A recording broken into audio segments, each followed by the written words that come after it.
నీతో కలిసి వర్క్ చేయడం నాకు కూడా ఇష్టం లేదు. నేను వెళ్తున్నాను.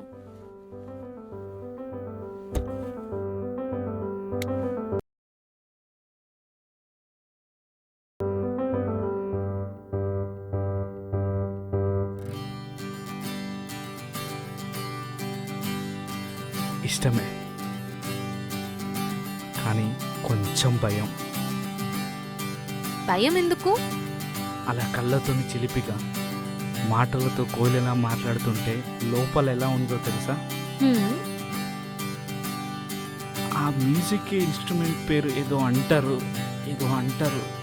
దాన్ని ఏదో అంటారు. గిటార్. ఆ, దాని స్ట్రింగ్స్ తెగ్గిపోతున్నాయి.